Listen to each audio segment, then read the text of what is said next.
Hi everyone. My name is Caryn Herring, and I am going to be moderating the panel today.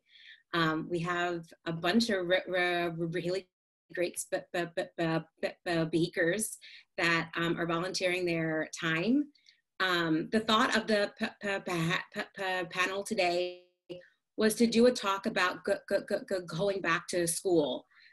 Going back to school can obviously be an exciting and nerve-wracking time for anyone. And for kids who stutter, there's added challenges there. And this year in particular, with some schools being all virtual and some schools being a mix of virtual and face-to-face, and then some schools still being face-to-face.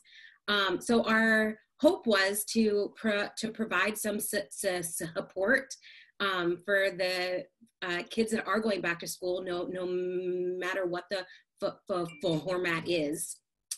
And sort of talk about some of the challenges that we might all share. So we tried to get a mix of panelists of different ages, some in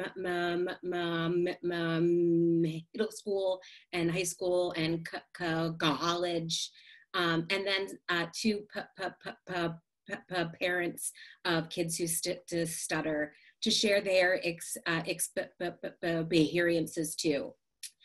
So the way the format's going to go today is each of the panelists is going to share a bit. And then if you have questions or comments throughout, you can just type them into the chat. And then once everyone has shared, then we'll go through the questions that were asked and present them to the panelists. So I'm just going to introduce the panelists that we have. We're going to start today off with Ava. She's in 8th grade. Then we're going to jump to Brayden, also going into 8th grade. Might have seen Brayden on the news in the last week or so. Excited to have him here. And then we're going to go on to Grant, who is a sophomore at Baldwin Wallace University. Then we're going to hear from Jonathan, who is a college student at the University of Northern Colorado. Then we're going to hear from Owen, Brayden's dad. And then we're going to hear from Rick, who is both a person who stutters and a parent of a child who stutters. All right, I am going to pass it on to Ava.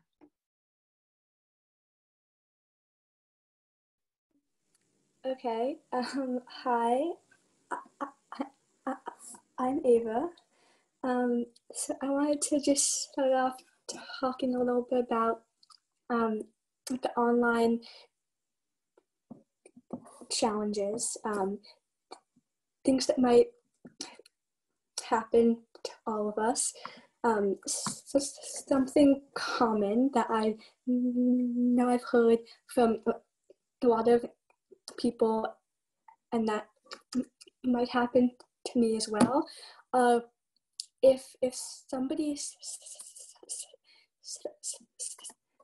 stutters, somebody else on Zoom might think there's like a technological problem, and I might say something like, "Oh, you're frozen," or "Your screen is glitching," and I know that would definitely throw me off and like mess up my train of thought and can be kind of annoying. And then what I've kind of thought about when that happens is like, then what do you say? Do you tell them, oh yeah, I just had a stuttering moment, or do you kind of pass it off and just don't really say anything, which can kind of be a challenge. I know, at least for me, I get anxious when I have to disclose to someone about that. But on the other hand, if someone interrupts you like that, you could use that opportunity to disclose about your stutter, and then they might be more understanding, and now that you told them, that they might not interrupt you again because they understand what happened, and so that that's a positive side to that. But overall, I know that that can be annoying and a big challenge that only really would ever happen on Zoom. The other thing I've noticed a lot about being online is it's easier to avoid participating because the teachers can't see everyone like they would normally be able to in a classroom. So it's like quote unquote easier to hide in the back row, especially if you turn your screen off and just kind of listen. So it's, and the teachers can't always call on you as easily on Zoom. But I've also noticed that if I do participate, if I do choose to raise my hand in class, if I want to, there's not as much pressure, especially if you have your screen off. There's less perceived pressure because everyone isn't like looking at you. All eyes are on you, and you don't have to like stand up in the middle of a classroom of 25 people. It can be less pressuring. So those are kind of upsides and downsides of online learning, and then I wanted to kind of touch on the whole thing with masks. If you go to school, but you have to wear a mask, the mask covers up your face. So theoretically, if you have a block, the other person might not be able to tell. It's something called the McGurk effect.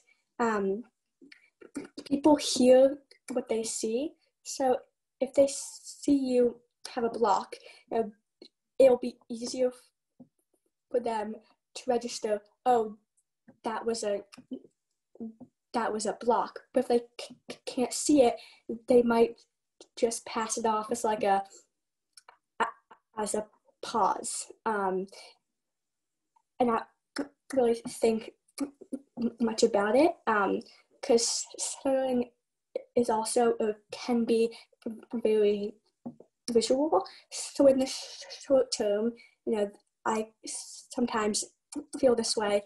It's it's nice to have a short conversation with someone without them, knowing I have a stutter. However, this could also be a negative, because it might be harder for people to realize you're stuttering, which isn't always a good thing, because you might want the person you're communicating with to know, so that they don't interrupt, or so that they know how to react and converse with you. So it depends how you think about it. So, and then the only other quick thing I was going to mention was the mask also muffles your voice. And when I use a speech strategy, I tend to quiet it down, because that's what works for me. And especially with the mask muffling your voice, that might be harder, and it'll be harder to use your speech strategies. But we can work through that and learn to adapt to a situation, and that's really all that matters. So thank you.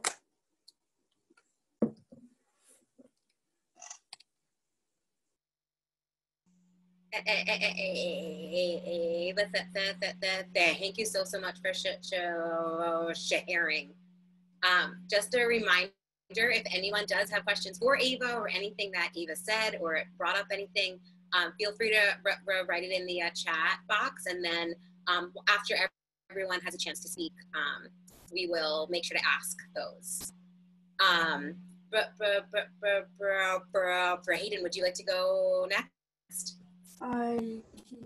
Yeah, sure.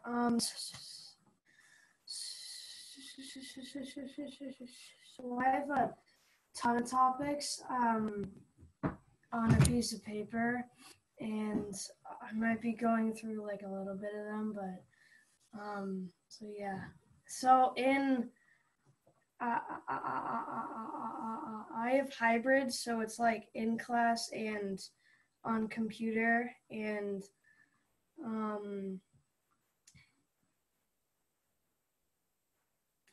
like Ava said, it's pretty hard to talk on a Chromebook, because they don't know if you're lagging or anything, and they might, on a Chromebook, they might just think you're lagging, and then they'll call in another kid to answer that for them.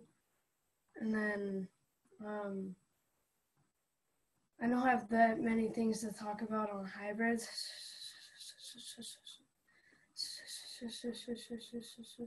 So I'm going to bump down to the first day of that. In class, I get really anxious. I have a lot of, I guess you could say, anxiety, and I have a lot of moments there too, and it's kind of hard for me, because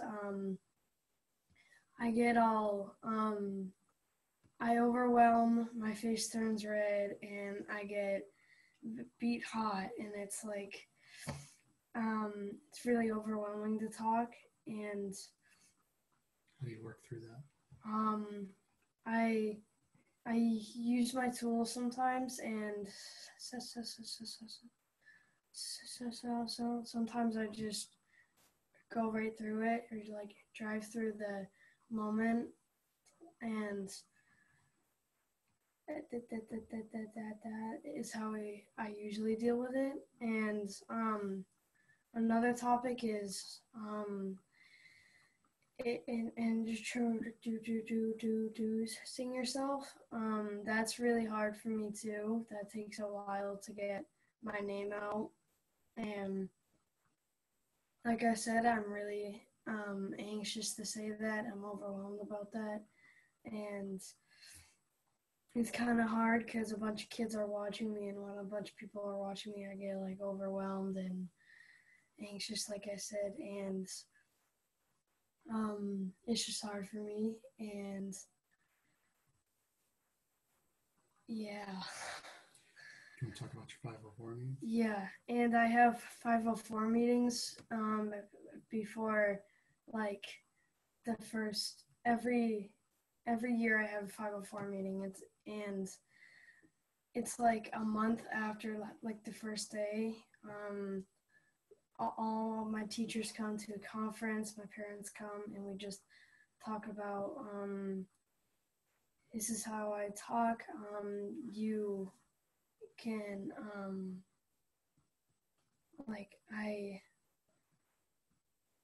if something's going on, just leave it be, because my parents don't like it when people interrupt, because that's kind of odd. And they said sometimes if I'm having a rough time, they said it's okay to support me. That's all right. And I just have that every year. Do you have any other advice for anyone?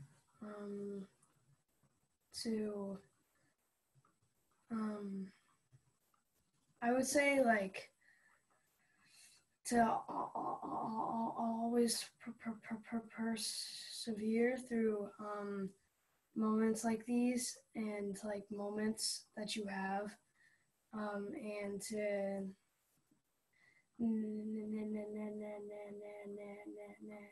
never let that like ruin your mental side of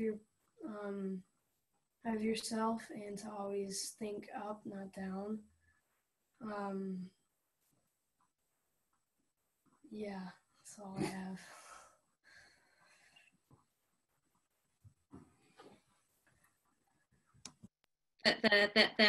Thank you so much, Brayden. I think it's always, like, for me at least, nice to hear sort of the different things that people say to teachers, or the things that seem to help, or the things that they definitely don't want the teachers to do. Because I think teachers are doing the best they can, but sometimes they just don't know. So I think that's really, really cool that you let your teachers know that for instance, interrupting you or finishing your sentences is not something that you would want. That's very cool. All right, so I originally said Grant was going next, but Grant, if it's okay with you, Jonathan's gonna go next, assuming that's okay with Grant. Okay, cool. So Jonathan, I'll pass it over to you. I don't actually see Jonathan though. Lee, do you see him? Or are you there, Jonathan? Yeah, I'm here. Okay, great, cool. Okay, yeah, so I'll take off. So I'm probably like one of the very few people that is probably having a better time with online than compared to like in-person classes, because for me in my school, I think we only have like, well, like for me personally, I only have one like hybrid class. So the rest of them are like online, but my school's weird. So we don't really do like Zoom meetings. We do like, what do they call it? Like asynchronous, I think it's like asynchronous learning or whatever. So I feel like that's easier for me kind of to like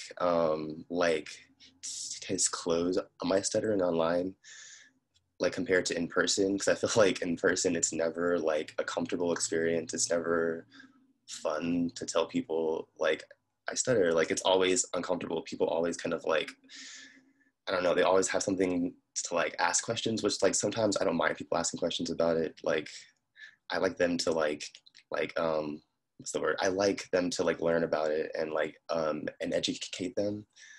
But I think it's easier online because I think you just like, I just type it out and it's out there. Like I don't need to like worry about, oh, I don't know. I don't need to worry about like if I made it awkward or if I was the one who made people uncomfortable with like disclosing it. So I feel like it's way easier for me online. Also, this is just a side note, like I feel like also school's been a little easier for me because the first week is always really tough, like syllabus week. I'm in college, I don't know if you guys know that, but the first week we still have like name games and stuff, so I hate name games. Like I hate going around like when like the professor or the teacher whenever they say like let's go around a room or let's like stand up and share a one thing about yourself, like that gives me so much anxiety and like it's really bad. But I feel like now that like school has transitioned to more online learning, I feel like it's easier for me. And like I forgot, I think it was Brayden who said it, or yeah, I think it was Brayden. Like you can just turn your screen off if that makes it easier for people. It's definitely a lot less anxiety inducing for me because just for me personally, I just in-person classes just gave me such bad anxiety. I'm kind of maybe a little different than other people. I pretty much all my life I've had a covert stutter. So like I only stuttered in front of like my mom or my dad or like my family basically. And it really wasn't until like 2 to 3 years ago that I've kind of like switched to like an overt stutter. So like I just stutter in front of everyone now. Like I don't even care anymore. Like I'll go to work, I'll stutter. I'll go to class, I stutter. I go to like 7-Eleven, I stutter. Like I stutter everywhere. So like I don't really like, it doesn't really bother me as much anymore, but definitely I feel like online is easier. Oh, another thing I want to talk about was like talking to your professors or your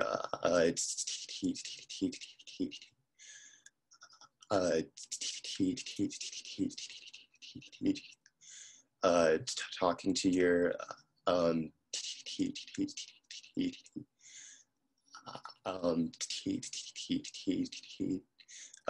talking to your teachers about it. I feel like my professors, they like, a lot of them said they like respected me for like going up to them personally and talking to them about my stutter and like my like if I was comfortable with certain things, like my limitations. But now that everything's online, you can't really like go to them in person as much. So I feel like I would still like recommend talking to your professors or your teachers and just like letting them know like, look, I have a stutter. These are the things I'm comfortable with.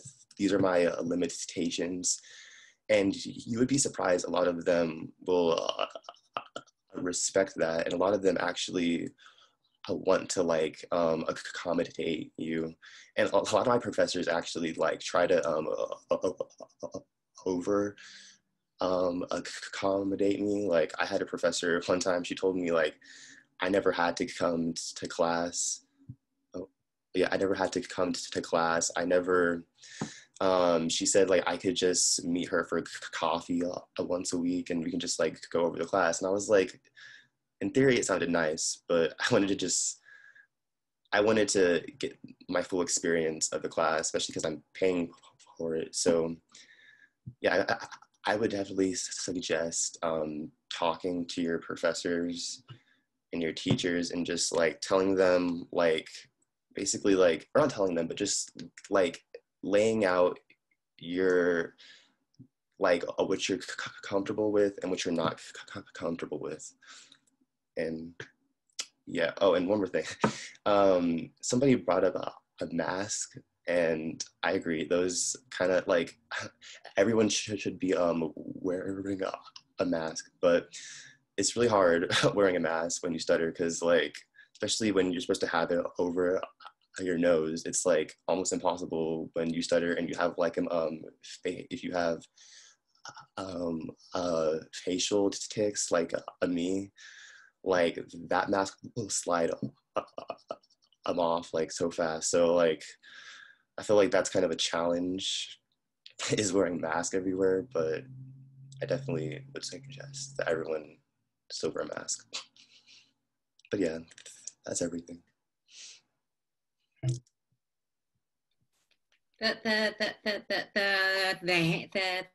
Thank you so much, Jonathan. That was really, really great. I had forgotten about this. It says synchronous and asynchronous school, and how that's like, yeah, that's of course a huge piece of this all too. I'm actually teaching a college course this semester, and trying to figure out how much of it should be live and how much of it should be taped. And a big piece of the decision is sort of, I want to do what's best for the students. So it was really interesting for me to hear about sort of your thoughts on the asynchronous and taped classes. All right, Grant, are you good to go now? Yep, I'm good. Awesome. Right. So I think I'll start with like talking about Zoom meetings, because I had a lot of those this summer in my internship, and I know that some classes this year are just going to meet on Zoom. So some of the things that I kind of learned from my experience this summer is that Zoom can be, at least for me, it was harder to participate in class, which I usually don't have like a problem with at all, but because the way that we had our meeting set up, in that you were not supposed to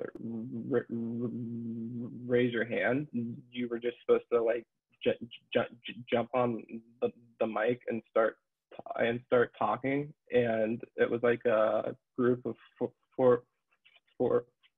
40 people, so that was like really hard to do, because like just having to like know that you have to make a sound like fast in response, and like you're all trying to participate at the same time, it was just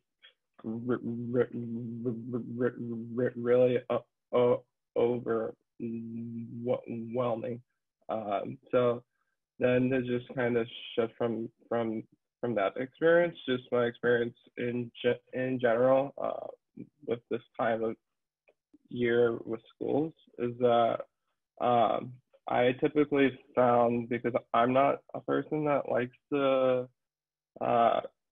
really have a conversation about my stuttering to another person, like unless I know them well, it just seems awkward to me. So what I did when I was in high school and then grade school, I would just send my teachers all like a math email before school started, and just disclose to them that that I just wanted to let them know that I'm a person who stutters. So if you see me stutter in class, don't be surprised type of thing.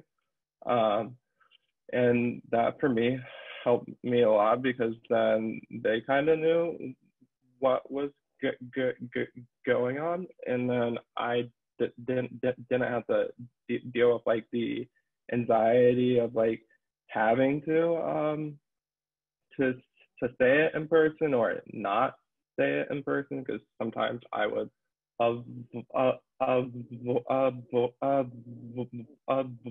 it. But if I sent an email before class, of course, there would be no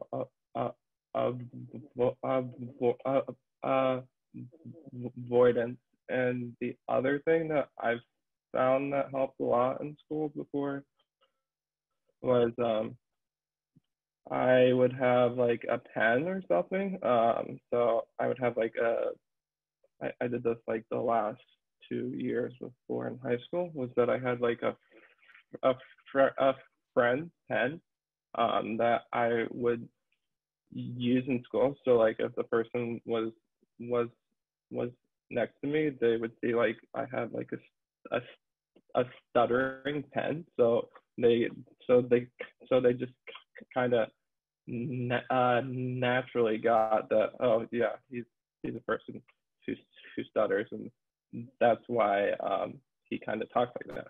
And so I think that could possibly be another way to help deal with like some of the hardship that comes with having to wear a mask during this time. I think maybe if we made like a friend like mask that had like a friend who stutter on the mask, then that would like really help people know and feel more comfortable with just talking with the mask on. And so I think that's all I had for today to talk about.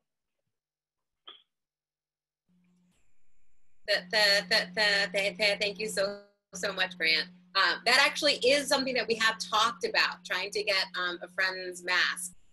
Because yeah, I completely agree. I think that being able to like self-disclose that you stutter in a way that you don't necessarily have to like go into this long spiel, but that you could just be using a pen, or you could just be wearing a t-shirt or a mask or whatever it might be.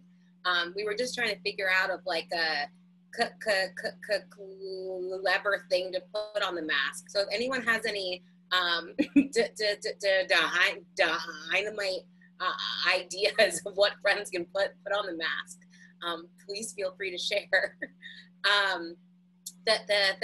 Thank you so much, Grant. All right.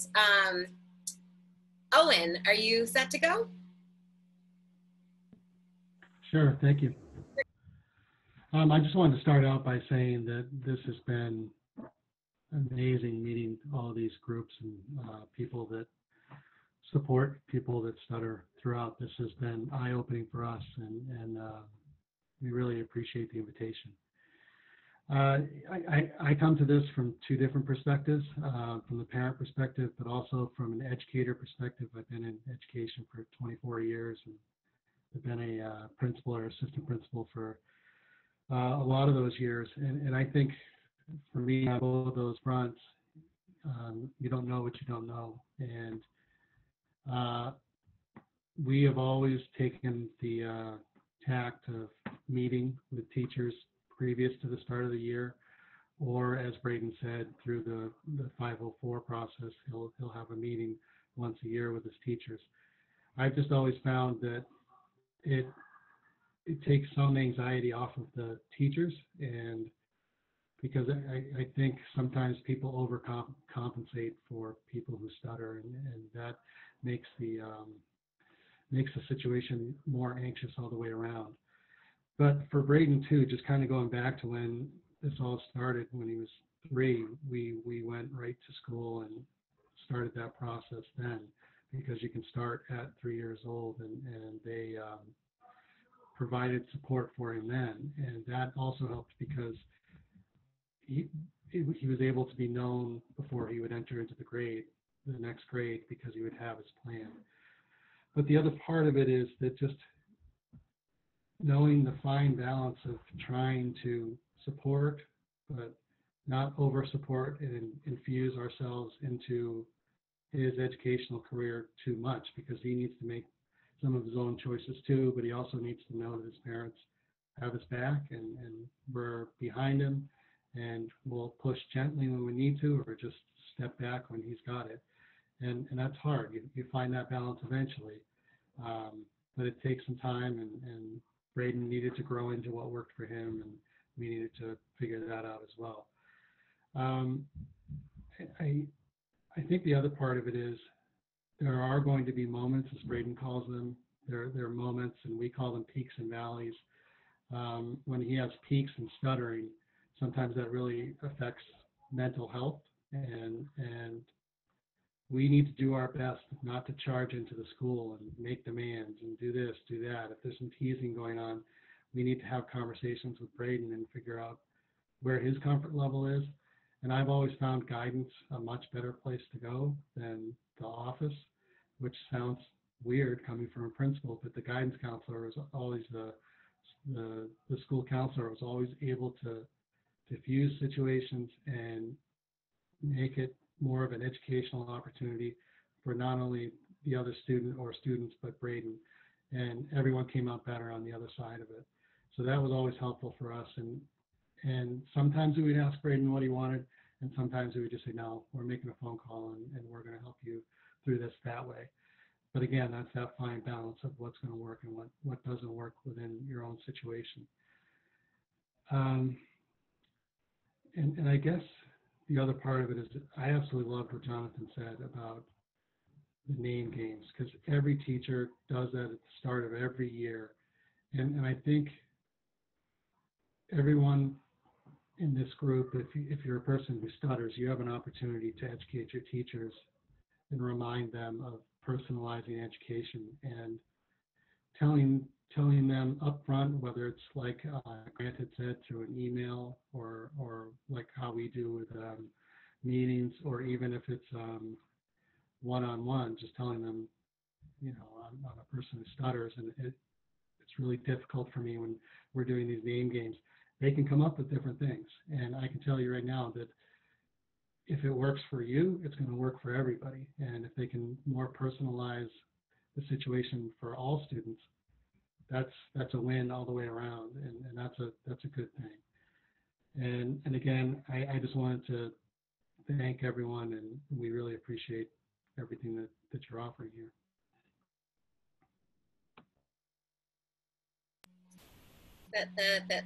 Thank you so much. It's really nice to hear from both the parent and in the educator. Really great stuff.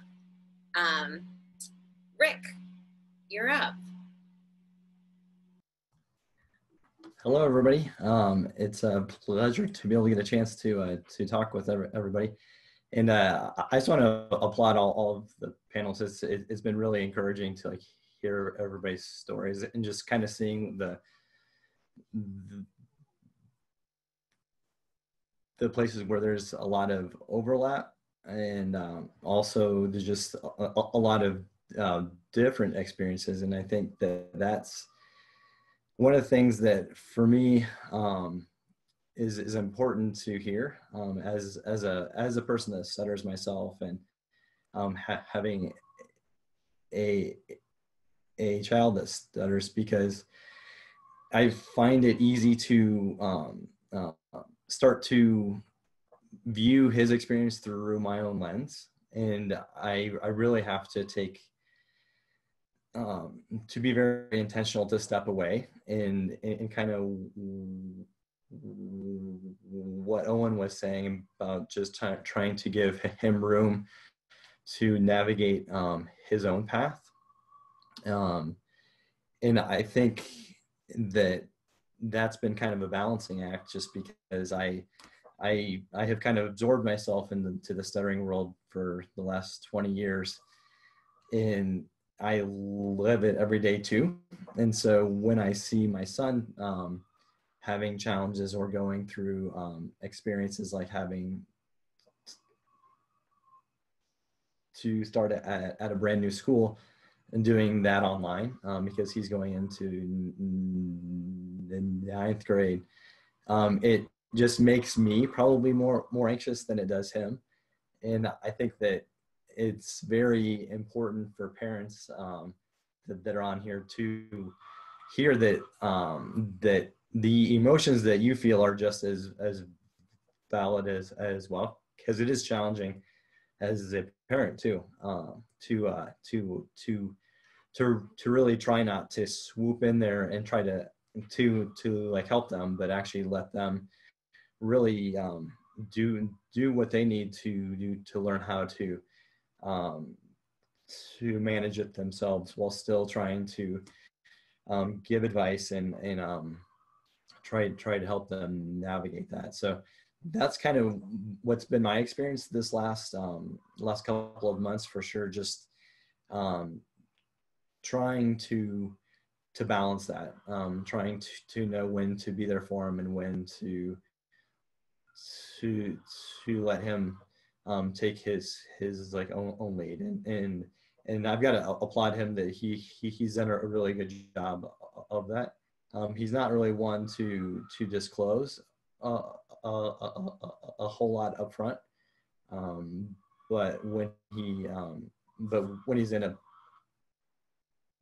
position where it's getting to where it is obviously impacting the conversation that he's in, he's definitely one to talk about it. And so I just wanted to kind of talk about that from a parent perspective, but then also trying to kind of share some of my own challenges during this strange time too, because I teach at the University of New Mexico, and one of the patterns that I've seen always going back into school is that from about May to about August, I don't talk to that many people other than my family, because I kind of go home and so I kind of almost get out of practice of socializing and talking to people. And in this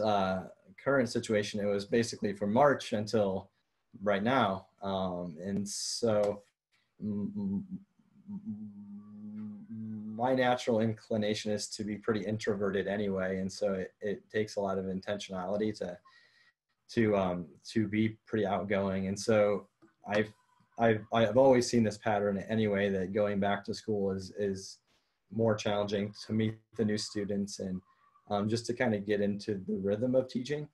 But this year in particular, trying to do it on Zoom and then trying to record lectures has kind of added another degree of anxiety to that. And so I definitely feel the pain of a lot of what the other panelists are talking about.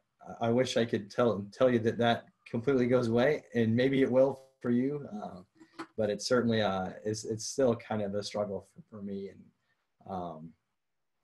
so yeah, those are just some of my thoughts about kind of the two perspectives that I've kind of had as both a parent of a child that stutters and then also being a person that stutters as well. That this is certainly a weird time, and Zoom for me is not a natural way to communicate, and it's hard to read people's reactions and know how sometimes to respond or how to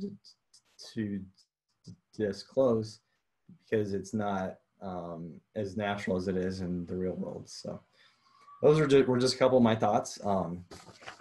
But again, I'm just always super encouraged to hear all the stories of the young people that are, especially seeing how far they are along in their journey compared to, you're probably about where I was when I was about 32. So good job. That is totally awesome. And just hopefully, as for the parents out there, just seeing this hopefully is super encouraging to you as well, to just see that it's not really about age or anything. It's really about just having that experience and being vulnerable and just being willing to put it out there. So that's all I got.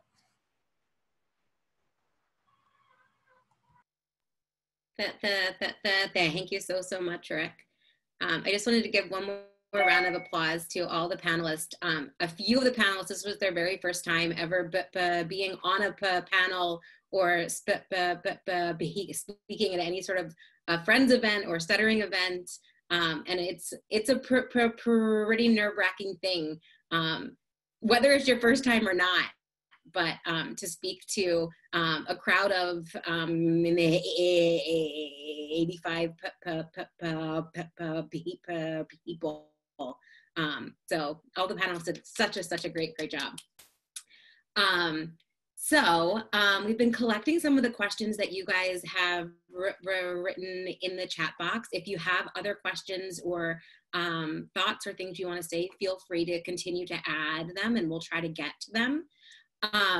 Some of the questions are directed like towards one person, but that doesn't necessarily mean that only that person can respond. If any of the panelists have anything that they want to share about any of the questions or just spurs on something else that pops into their head that they want to share, that's absolutely fine too. So the first question, it's sort of a comment and a question. Sort of to taking note that a lot of you mentioned the idea of self-disclosing or letting others know that you stutter. And there were some ideas sort of talked about of how you might go about self-disclosing. Do any of you have a plan of what you think that you might do or why you think that you might? Any of the panelists are welcome to jump in. I can say something. I've heard from a lot of people at Friends that emailing teachers or talking to them in person is a really good idea because it helps them and it helps you. So I was thinking that this year I might try that and see how it works out for me. So.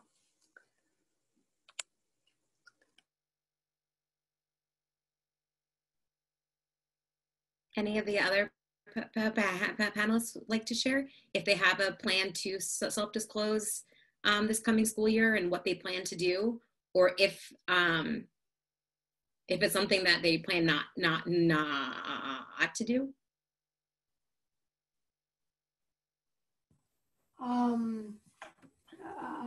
I'd like to jump in for a quick 2 minutes. I've been planning on doing this. I want to I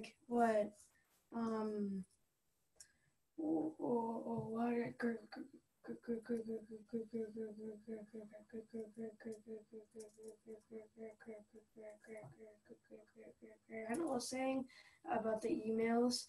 I kind of want to maybe email all of my teachers to let them know and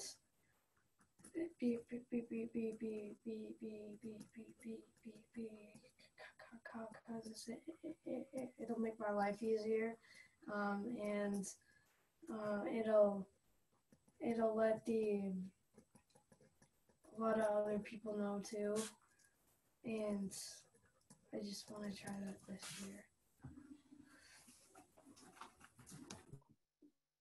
Great. Jonathan, did you have something you wanted to add?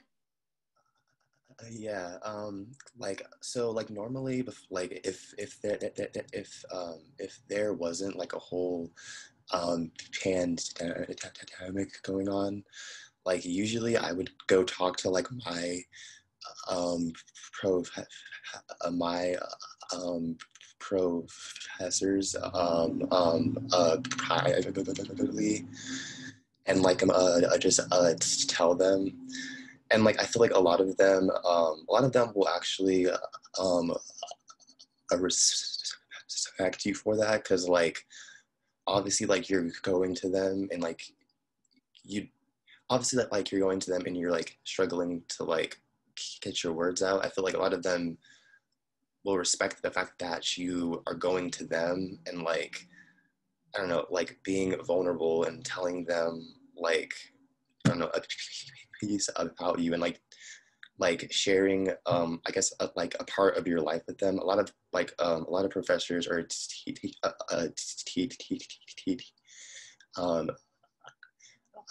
teachers, they would actually respect that. So but I feel like now that there's everything is online, I would maybe like Zoom or like Skype them or something, because I feel like the whole like face-to-face interaction is really good.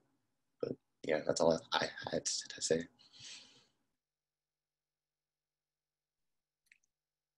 Any of the other panelists want to add?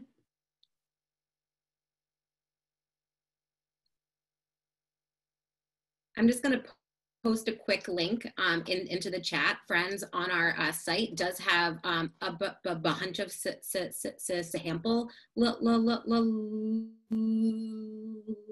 letters that students have sent to teachers, just examples of things that your child or a student could potentially say, just to give people some ideas if they are looking for more concrete examples. The next question has to do with masks. Someone asked if any of you have considered trying or have tried a mask that is clear, so people could see your face or your mouth. Well, okay, so I haven't tried that, but I've seen like people outside wearing masks that are clear, and and they get like mocked and made fun of and just torn down, like roasted. So I feel like I don't know, that would be like I don't feel like I don't know. It depends on like what it's made out of, but yeah, I feel like that actually would be a good idea. I just wanted to chime in. I was going to mention this before, but I was really impressed that Ava knew about the McGurk effect. That was awesome. But the other thing that I wanted to mention about masks, at least for me, is it kind of almost resembles talking on the phone, where it's challenging because the other person can't kind of read and can't see that you are trying to get a word out, because a lot of times I'll have silent blocks, and on the phone that's always challenging. I don't know if you guys can hear my chickens in the background. Hopefully it's not too distracting,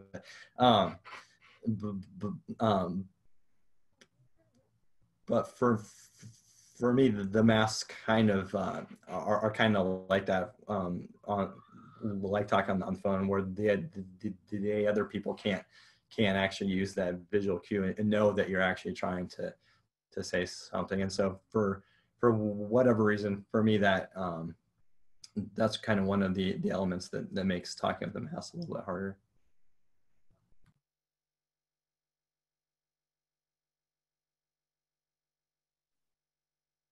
Anyone else on the panel want to say anything about that?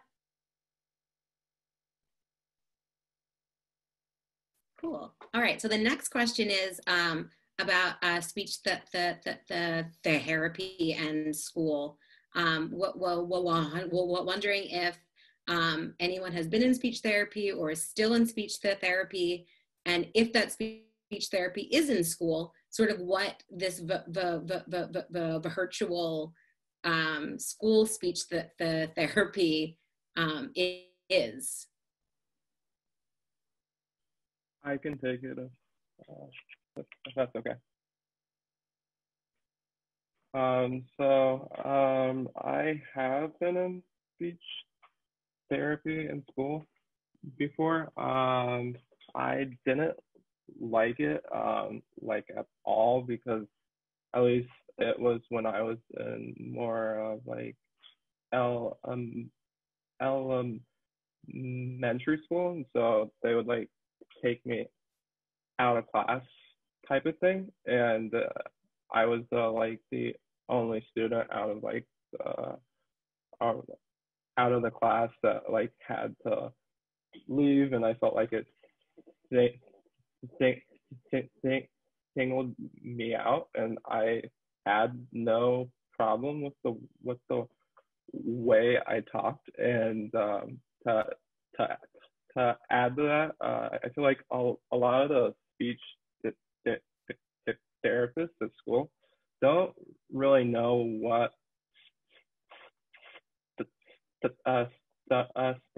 stuttering is, or how to effectively treat it. And so they would like kind of treat it as if it was just normal, just like speech issue that with time, like 6 months, that you should be able to overcome it, which is not really an accurate thing, especially by the time you're like the age of 9 or 10. Like that's not probably going to happen. And so I didn't have a positive experience with school speech therapy, and as a result, I kind of stayed away from speech therapy until I was about like 16, I think. I found AIS online, and they specialized in stuttering, and so I really enjoyed that, and that they actually understood what stuttering was.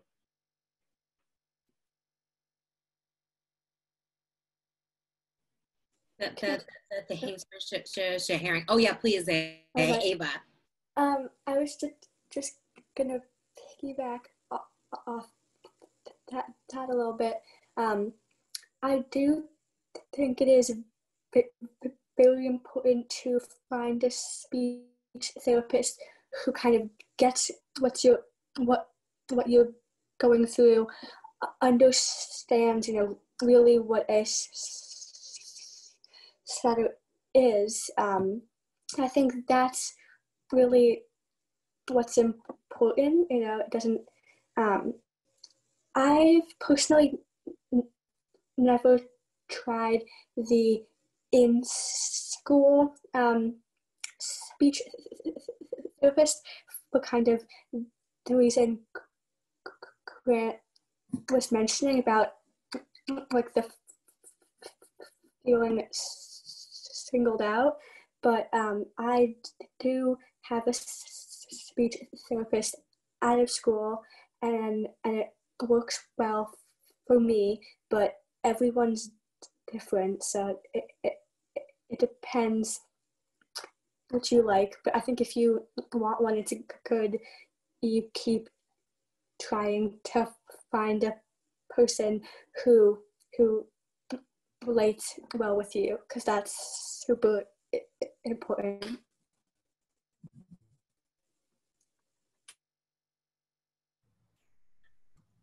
Yeah, I'll kind of chime in. My experience in school was pretty awful with the speech therapist that I had, and so I would totally agree that with what both Ava and Grant said, that it's important to find a person that understands stuttering, and probably just as important as that is that you have a good relationship with them, because that's where a lot of the kind of connection, the change can really start to kind of occur. So I also wanted to give a shout out to 3 of my students are actually on this call. So hopefully they'll do a better job if they're in the schools. So. Woo-hoo.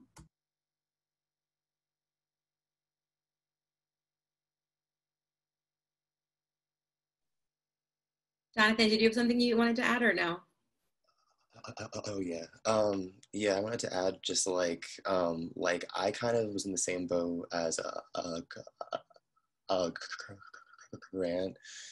I went to I think yeah, I had a school speech therapist from probably about 2nd grade to 4th grade, and I hated it because they would always take me out of class, and it was always, I remember I would always just be really I would always just be really embarrassed, because it was I was the only kid who was being pulled out, and I don't know, it was just really awkward. So when I think I stopped doing speech therapy until I got to college, and then my sophomore year of college, I went to 4 speech therapists in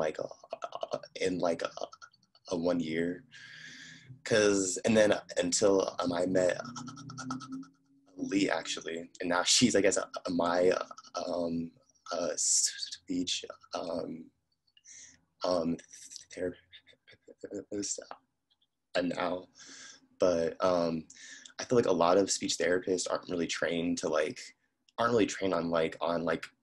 actually stuttering, and especially adults or people who aren't kids who stutter. So a lot of them just taught me to avoid and to use certain I guess techniques to kind of hide it. But when I got to Ali, she was kind of the first person to tell me that it's okay to stutter, it's okay to be who you are, you don't have to hide it, and you can use certain strategies to cope with them and power through it, and try to make it a lot easier for you. But I don't think you should hide it. So if you have a speech therapist who's kind of encouraging you to just avoid your stutter, I feel that's a good sign that they're maybe not for you. But that's all I have to say.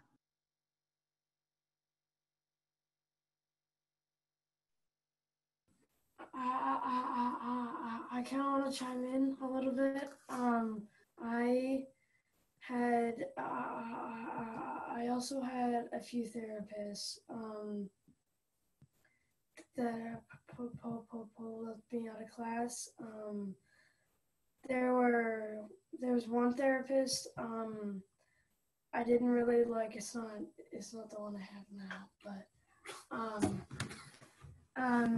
the last one was, she had me with a group of other kids that had other challenges, and that didn't really help me with anything because we just played board games all day, and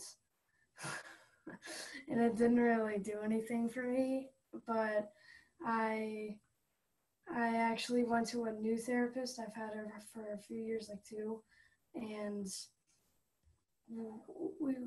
we did do in class, and I was not really a fan of that, but we went to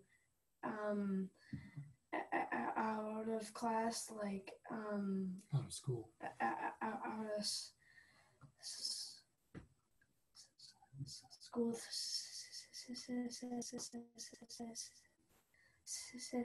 sessions, and it was really good because she she did let me use my tools she wanted me to, and she like told me to, or no, she tells me she's not gone, but she tells me to she tells me to tell her like where the blockage is to practice my tools. Like if I had a moment, like if I was with my ass, I would tell her it was on the roof of my mouth, and then we would do it on purpose to get through those words, or we do it on purpose to get me through those words. And I also have another person in my sessions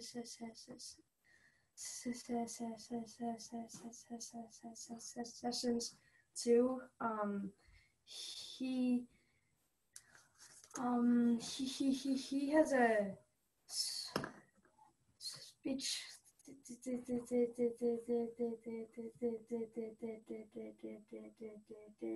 disorder kind of thing too, and it's not the same, but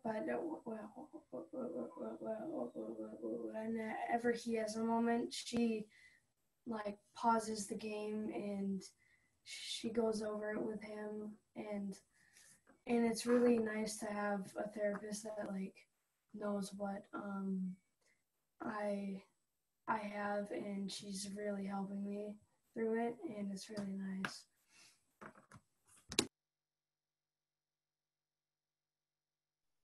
Great. Thank you all so much for sharing. The next question is specifically for Brayden. Everyone else can try to answer, but I don't think that it really is going to relate to anyone else. How long did you practice for the Democratic National Convention speech? I practiced it like a few days before the thing, and I just kept practicing and practicing and practicing. And like I said, I would make myself have moments on purpose, because the STs really get me, the ST sound. So while I was saying, I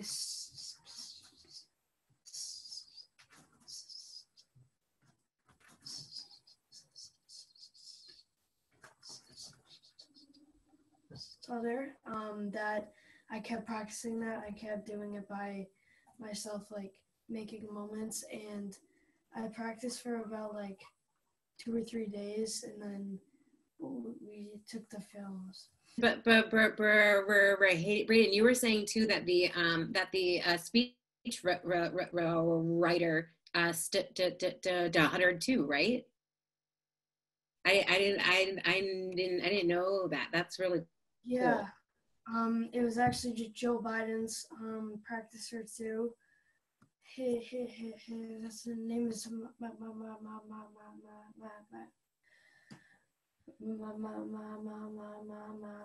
Michael Sheehan. He helps Joe Biden. I think he helped Barack Obama or something too. I don't know. He's a speech coach. Yeah. When they do their speeches. Yeah, so I had him. That's really cool.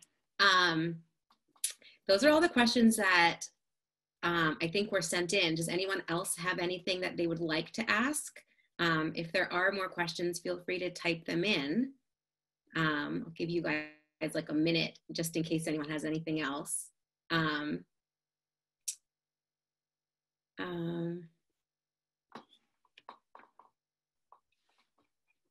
One of the things that we had talked about in sort of our pre-meeting before the panel was the fact that stuttering has been in the news a lot in the past week or so. A lot of news segments and articles about stuttering. And it seems like often the language used and sort of the story told is that someone did stutter and then they overcame and now everything is just great. I would love if anyone on the panel would like to comment sort of on that. I know Rick did a little bit in the sense that this isn't something that necessarily goes away, and it's always hard to some extent. But would anyone like to sort of talk anything about sort of the idea of overcoming and what that means to you? I feel like for me, like overcoming a stutter isn't like necessarily becoming fluent. It's more so like becoming like more comfortable in your own skin and like becoming more comfortable with your own with your stuttering, and just being able to just walk anywhere and to just say whatever you want without having to feel like that not backwards, but like that small feeling in like the back of your head that it's like, oh, what if I stutter here, or what if, I don't know. I feel like that's a big part of it, is like accepting it.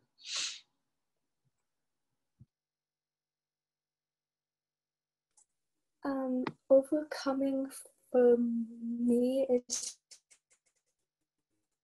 kind of having these speech tools and strategies to use if I want to. So, maybe hopefully at some point, I'll be able to do a presentation in front of a class, so whatever it is, without having many moments of stuttering. If I want to have the ability to kind of choose between, like, I'm just gonna speak and go for it because that's how I feel right now, or choosing to speak more fluently for whatever reason. So like having that option open for me is what my end goal is. But there's also a big part in accepting it. Kind of like what everyone's saying is, it's not gonna go away. So to learn to accept it, okay with this is how I speak. Yeah.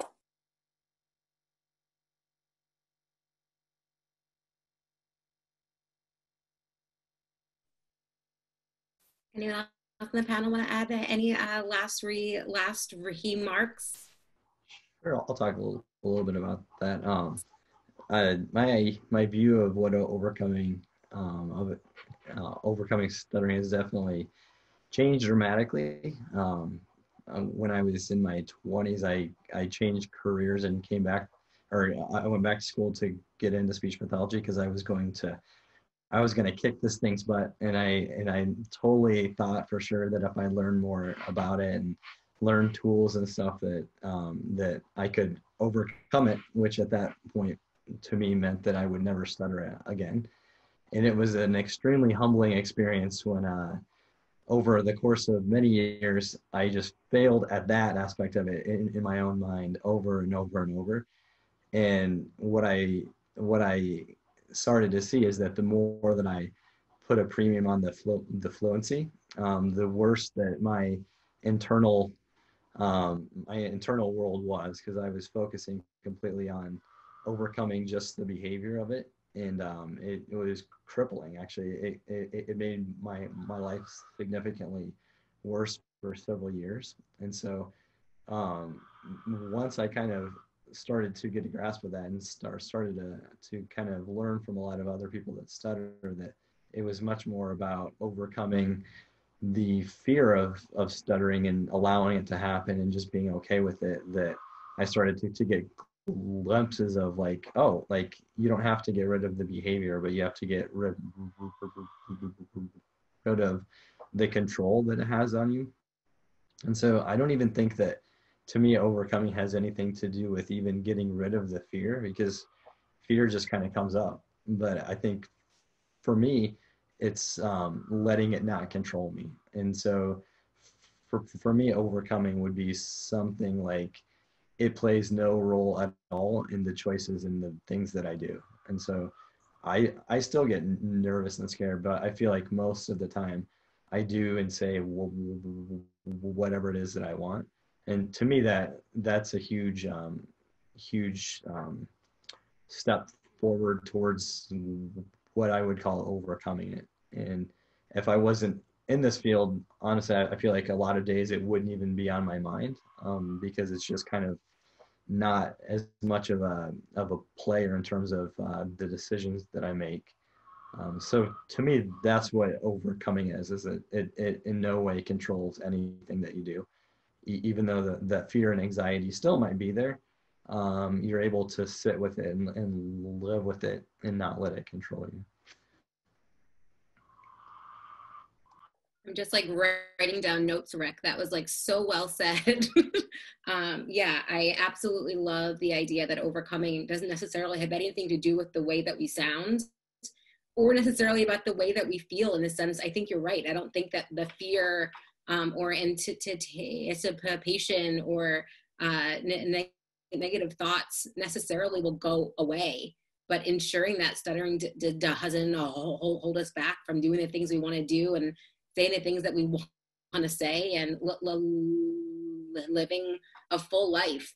That was so well said, Rick. Anyone else in the panel want to add any final words?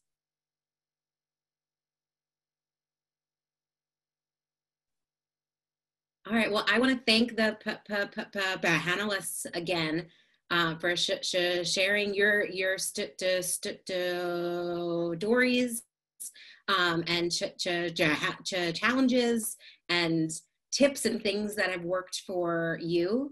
I also want to encourage everyone to stay in touch. We're living in kind of a bizarre virtual world.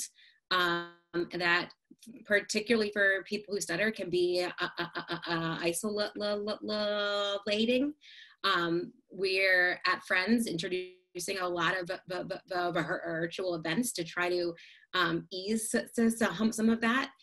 So every month we're having kids groups, teen groups, adult groups, parent groups, as well as an event like this where everyone and anyone is welcome, and we'll have sort of particular topics and themes. And if anything else comes up that anyone has questions with or anything that Friends can do to help support you in going back to school, please email us and we'll see how we can help. Before we all go, I would love to do a group photo. So if you are comfortable, just leave your cameras on and smile. And if you're not comfortable, you can turn your camera off. And I believe, Drew, you're going to take it, right? Okay, cool. Ready? 1, 2. Good, Drew? Oh, no.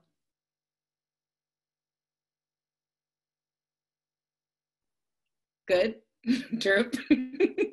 Okay, cool. Thank you all so much, and hopefully we'll see you all soon.